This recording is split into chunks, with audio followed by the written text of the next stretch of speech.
What's up, YouTube? This is your girl, Chels, on my channel, Beauty and You.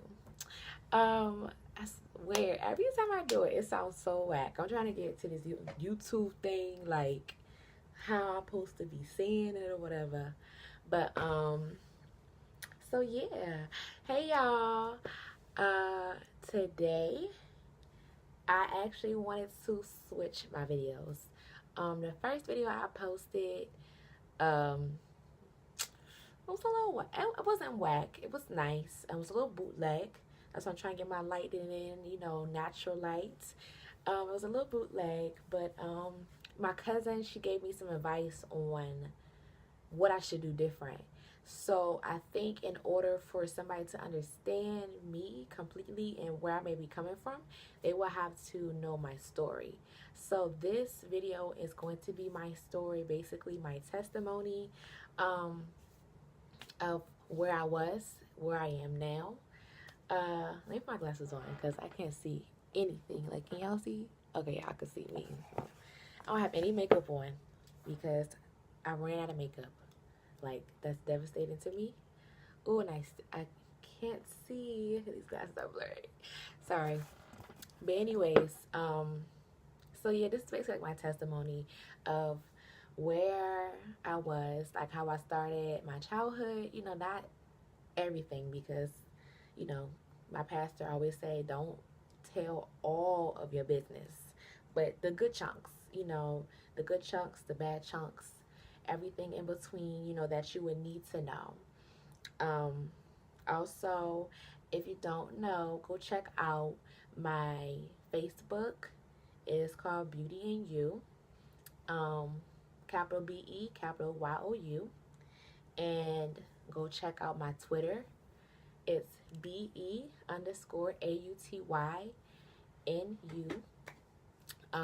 Again, BE is capitalized, YOU is capitalized. I'll put all this in my description.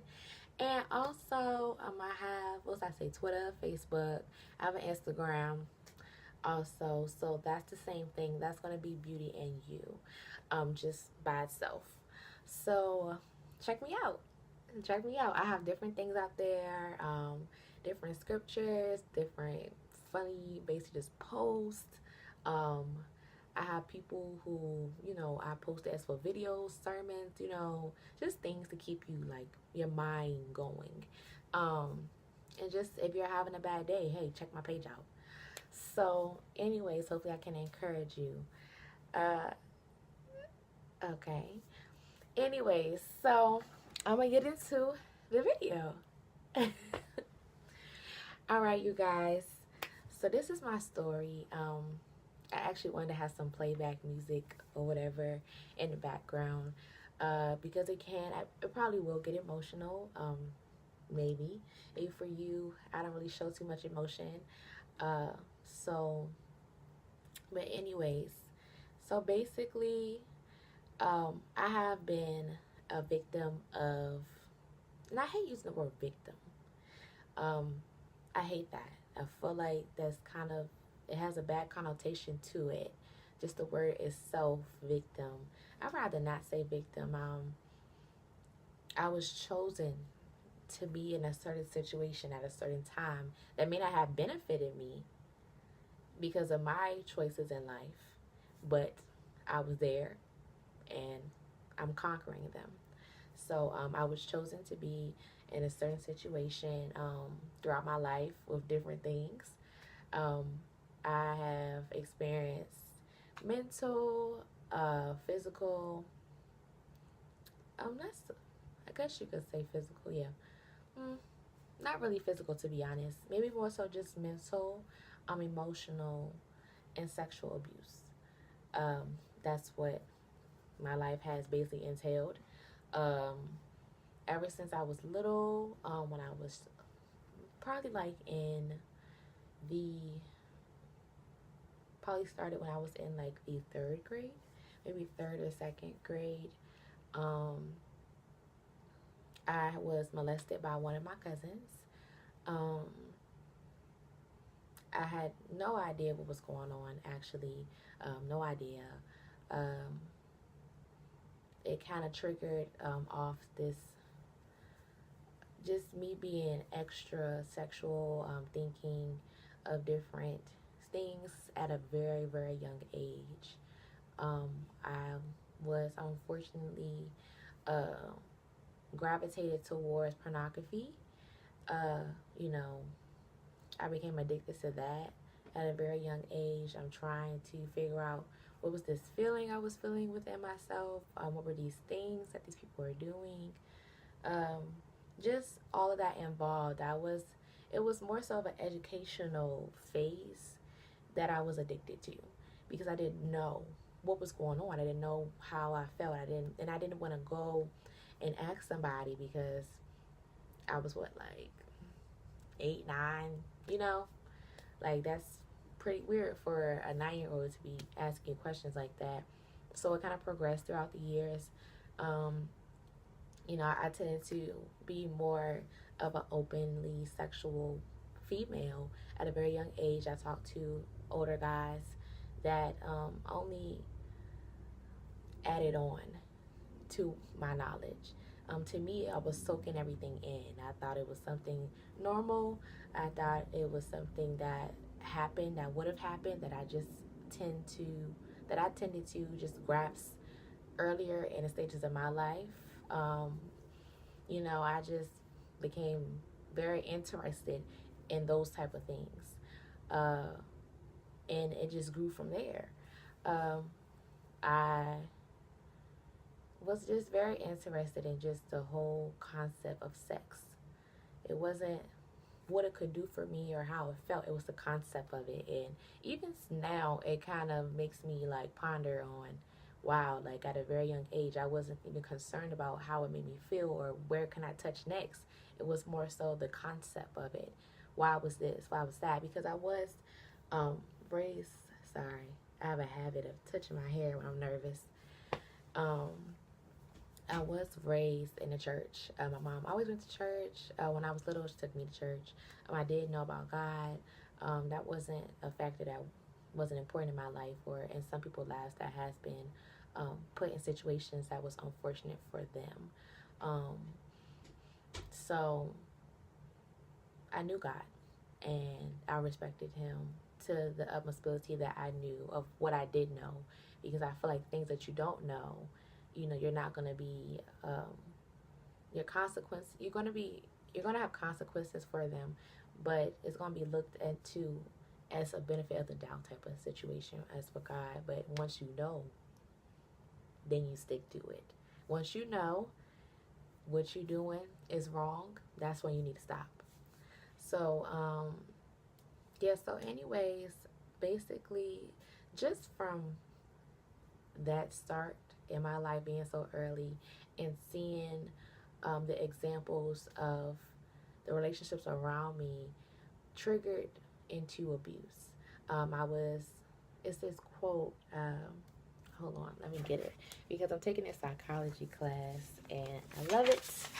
I am now in school for culinary, as you all know, but I'm taking a psychology class. There's more to cooking than just cooking. There's a science behind it. There was this quote that my teacher gave us. One of her mentors had passed away. Miles Monroe. He said, whenever you use a thing for anything other than its intended purpose, abuse is inevitable.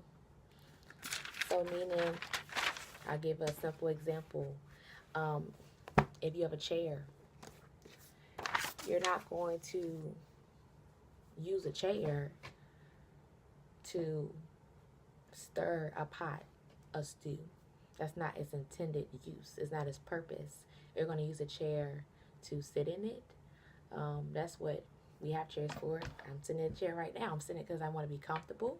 I'm not going to take the chair and try to stir some soup. You know what I'm saying? So basically, when you take things and not use them for their purpose, you abuse that thing that you're using, and you're abusing yourself, because you can hurt yourself. I can hurt myself for trying to lift up the chair and try to put it in a pot, and the pot falls over and I burn myself. So that's the quote I actually, as I'm still in the class, you know, it sticks to me because of everything that God is giving me as I'm going through my refinement in my life, as I get closer to Him. And it's interesting. So, so yeah. So basically, I forgot where I was going with that. I really like that quote. Um, so basically, the relationships I, were into was abuse itself because I wasn't supposed to be in those type of relationships, especially at a young age. I wasn't supposed to be exposed to those many things at those many times. You know, not naturally, you would think that. You would not think that that's where 12-year-old would be thinking or how 14-year-old would be moving. Now, I never showed this on the outside. I've always been very conservative, very happy-go-lucky, just keeping with the flow. I never thought anything of it. I never became overly sexual with people that were crazy my age. Um, you know, just I wasn't out there being free for everybody. It's like I knew these things, but at the same time, because since I knew God, it's still crazy to me how there was a limitation between sex. That was a no-no. Do not have sex.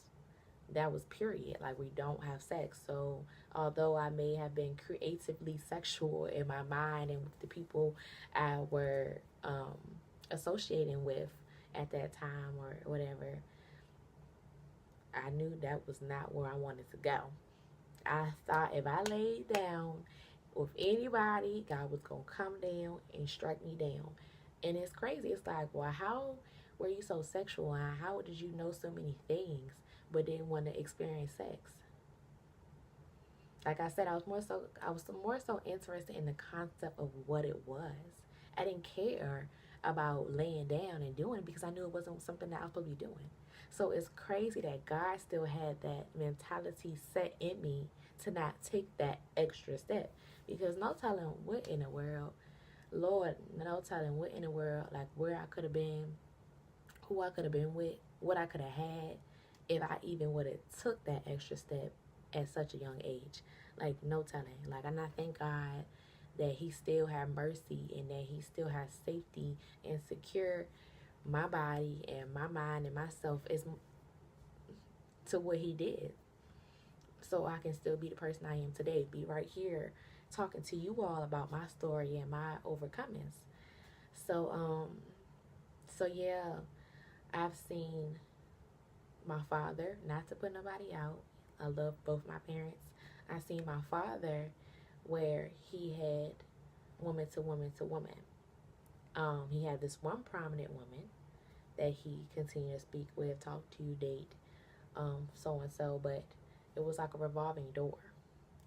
Then on the other end, there was my mom, who married somebody who I believe, I don't know what God has intended. I believe, I don't know.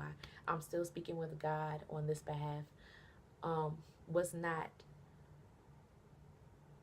not made for her, and was only there for certain reasons.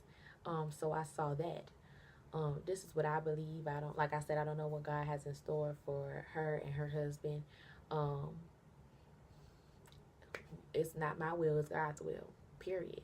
So I saw that this is going on in my mind. I saw a lot of arguing, I saw a lot of fussing, I saw a lot of put down, I saw a lot of talkbacks, I saw a lot of verbal and mental abuse. I saw a lot of hatred, from my dad to my mother to my side of the family. I saw a lot of division in my life.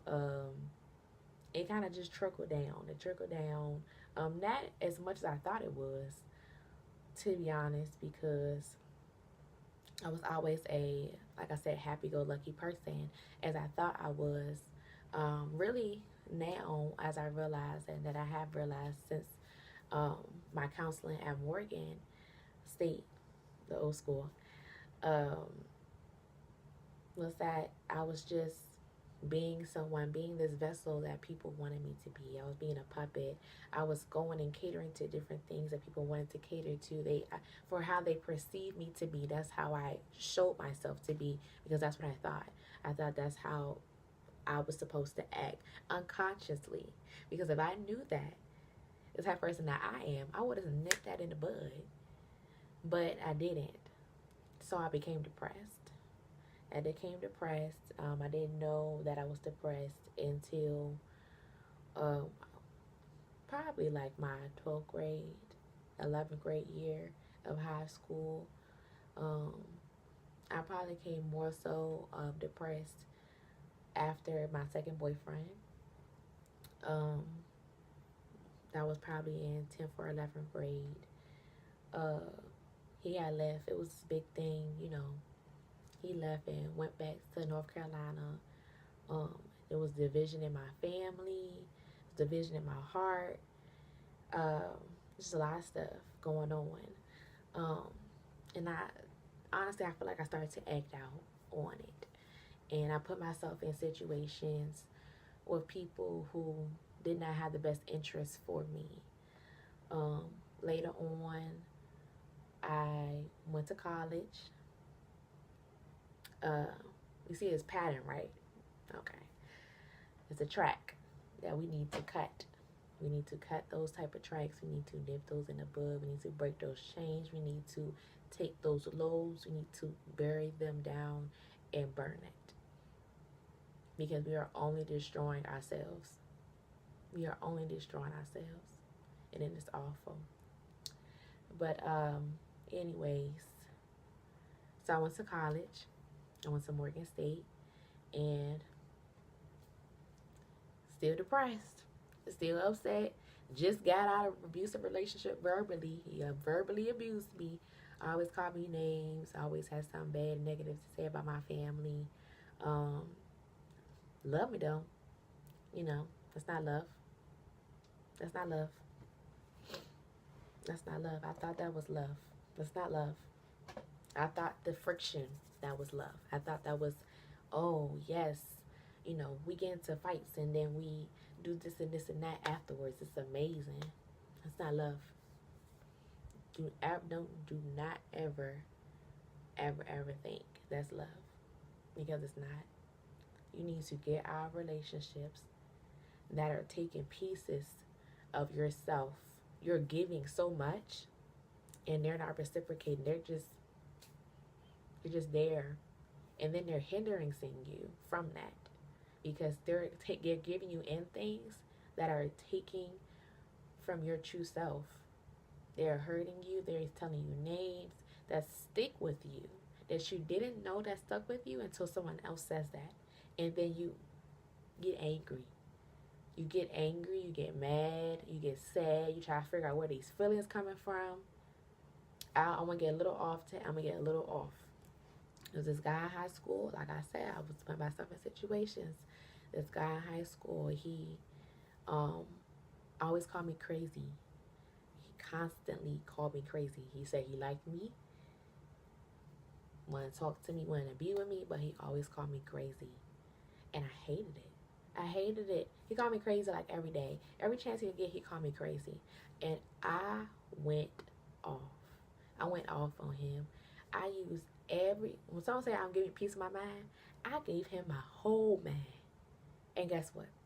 I ended up with nothing left. I had nothing else to give. I had nothing else for myself.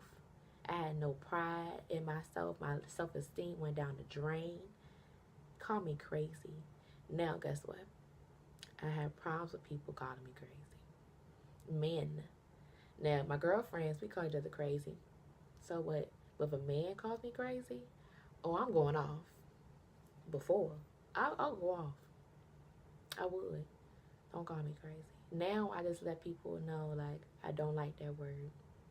Can't refrain from it. I'm still dealing with it. I'm not going to let that word conquer me, because I know I'm not crazy. I'm not going to overreact for something that I'm not, because then they're going to think I am. And now there's also another word that my teacher said, idiosyncratic. That means, in the best of my ability of defining for you, means different. I'm a different being. Every single person that is watching this, every single person in this world is different. It's different. I was different. And the way people categorized me was being crazy. That's because I had issues from my past that I was not acknowledging, that I didn't even know about. It was things that I was going through that I didn't even acknowledge, that I pushed to the side because I was too busy helping other people out with their issues and problems, that trickled down into the way of how I handle certain situations, about how I talk to certain people, of how I moved in my daily life. They categorized me as being the crazy girl because I may have overreacted or been too dramatic about some white rice that I didn't even know was just white rice. So, you guys, we gotta be for real with ourselves. For real, we gotta be for real with ourselves. But anyways, back to college. So I went to college. For some reason, I went buck wild. Like, not like with everybody. I just, in my mind, it was like everything just seems to just be compressing on me. Like, I just felt so much pressure. I felt much pressure for doing everything right. I felt pressure for being someone who I wasn't. I felt pressure for living this life being happy. And I simply was not happy. I just felt pressure in every type of situation, every type of angle that I could feel pressure. And I did. And it came down on me hard. I was raped my freshman year. I was raped in college. I was raped by this football player from Richmond. That situation was something that I definitely did not think that would happen to me. That I should have told somebody about. I should have told somebody of a higher authority that I was raped. And when I did, after the rape happened, I had called my cousin that I lived with, and I told her that this guy was doing too much. He was out of control, but I didn't tell her I was raped because I didn't even know that existed for me in my life. So I brushed it to the side and I kept going. After I was raped,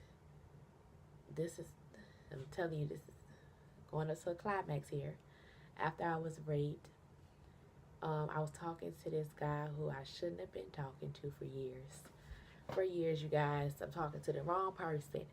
People telling me he wrong. I'm seeing signs that he wrong. I'm thinking we're going to be together forever. We got roller coasters. We up and down. We argue. We fight. We love. We hate. Most abusive relationship it was just a long time span for both of us. We was using each other for not our intended purpose for each other's lives. And we just couldn't. We wanted to be with somebody so bad. We wanted to have that backup. We wanted to have that trampoline, that protection that we so-called found in each other. We was ripping each other apart for years. And he had told me that I was nothing to him, that we would never be anything, that he never felt anything for me, that I was a liar, all these things. All these things about me, how it was just in my head, going back to that me being crazy, that it was in my head. And I couldn't take it anymore. I couldn't take any of it. That was my breaking point. From the rape to him, someone who I trusted, I cared, that would I confided in, tell me I was nothing to them. I couldn't do it. So I tried to kill myself. And I was going to one of the RA's rooms in my dorm, and he wasn't there. And I just felt so sad. I felt so worthless.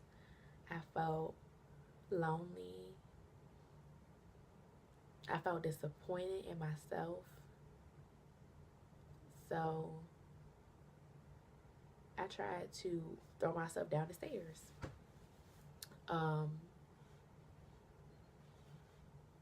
tried to throw myself down the stairs, and you guys, I don't know if y'all believe in God or not, or any type of spiritual, supernatural being, but when I tried to throw myself down the stairs, I felt a hand touch my back, as if somebody did this to me.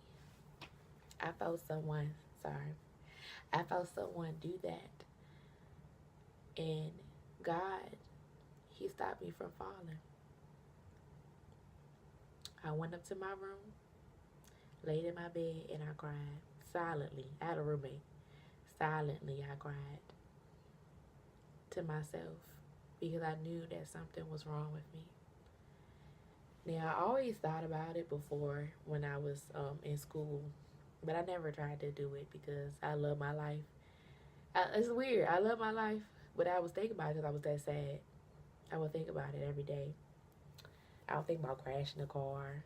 Suicide is not a thing to play with. If you know anybody that is thinking about suicide, that's maybe in a troubled mindset, you need to get help for them.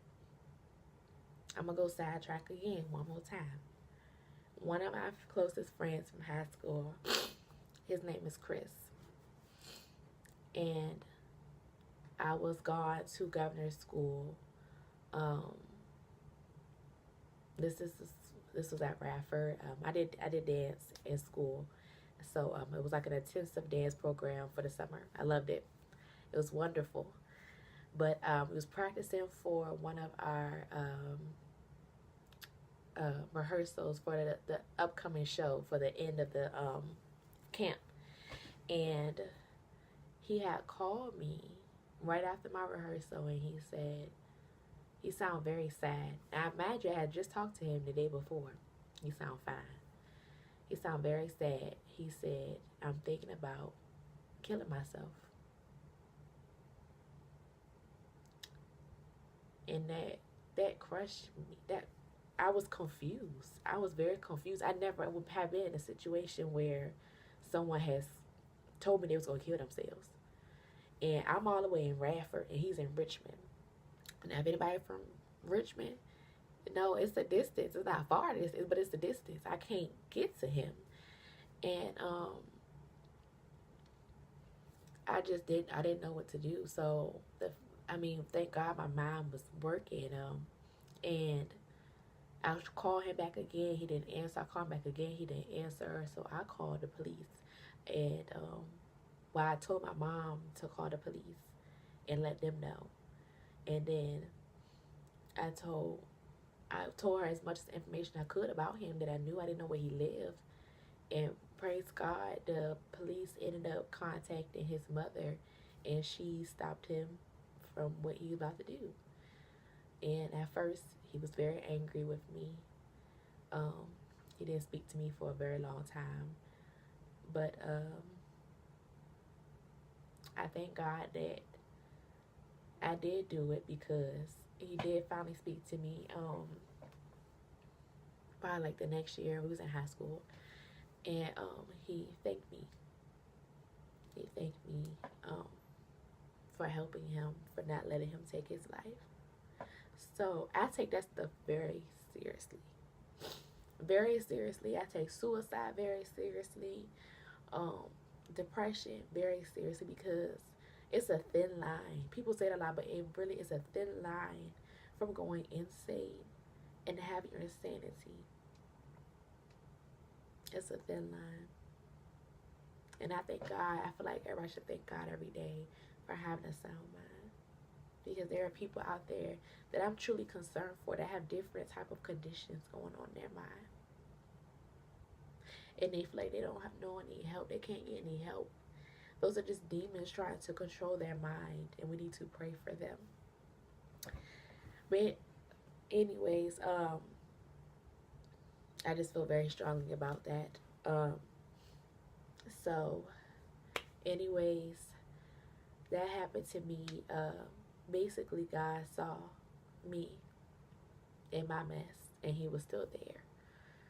I ended up joining a uh, like a group. It was called Sister to Sister. Um, that encouraged me to stay in the group, talk about things that recently happened to me, you know, things that I was going through. Not to the full extent because, you know, I didn't know those people like that. So I ended up taking a personal class. Um, Not personal class. Like a one-on-one for counseling. And here I am. Here I am. Glory be to God. Here I am. I am here. I am well. I have the ability of my hands, my limbs, my eyes, my mouth, my ears. I have a sound mind. I am hungry for Jesus. Here I am. I'm not saying it fixed me, but I'm saying God knew. God knew. He knew where he needed me to be, which was at Morgan State. He knew who would be there to help me.